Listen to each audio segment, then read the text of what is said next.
Précédemment sur la chaîne de Gamomiji, notre jeune héros s'était fait attaquer par l'infâme pédobère. Et maintenant, quelque chose qui n'a rien à voir.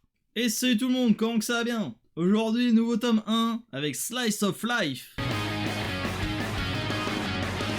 Slice of Life, c'est casse-couille à dire en vrai. Une série en 3 tomes de Satsuki Yoshino, c'est dur à dire aussi, connu pour sa série Barakamon notamment, et édité en France chez Kiun. Le manga débute sur un chapitre de 60 pages, putain c'est long, mettant en scène 4 adolescents bigarrés vivant au fin fond d'une petite île du Japon. Mais quand je dis une petite île, c'est genre la campagne de la campagne. Même chez eux, au fin fond de leur cambrousse, c'est des cutéreux, tu vois. Donc ces 4 adolescents veulent prendre des nouvelles de leur ancienne prof de primaire qui a été mutée depuis un moment.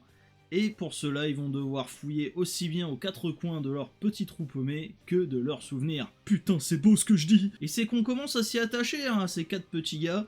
Surtout que ça donne un petit cadre de tranche de vie insulaire assez intéressant. Et puis là, plot twist! Rien n'est vrai! Tout est permis. Parce qu'en fait, le vrai héros de Slice of Life, c'est lui, c'est Naruhiko, un mangaka, qui a écrit un Slice of Life à la demande de son éditrice. Alors si tu te mets à la place 2 minutes du pauvre japonais qui lisait ça en pré-publication, tu dois dire putain mais quel monde de bâtard! Ça aurait été sympa qu'ils mettent pas ça en 4ème de couve pour vendre le twist direct. Alors je comprends qu'il y a des impératifs commerciaux, que ce soit en France ou au Japon, ça se trouve c'est même pas une décision de Kiun, c'est une décision des ayants droit directement. Mais c'est vrai que si on enlève le côté risque commercial, ça aurait pu être un pari vachement intéressant. Au moins ça aurait été drôle.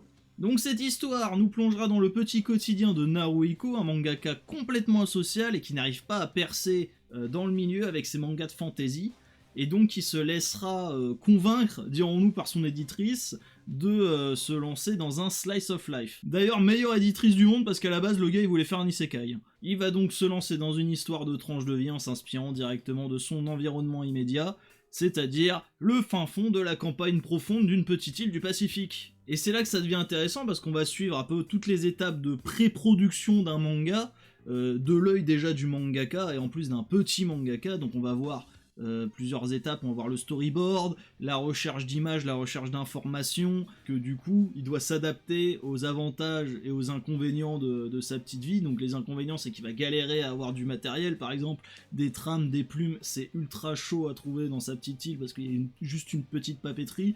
L'autre côté c'est qu'il habite chez maman en fait. On va plus ou moins aborder ce que c'est le travail d'un assistant. Non, c'est vraiment sympa, surtout que ça désacralise un peu cette image du mangaka qu'on a avec les Oda, les Toriyama qui sont des gros mangaka. Là on voit les discussions avec les éditeurs, le fait qu'ils galèrent, etc.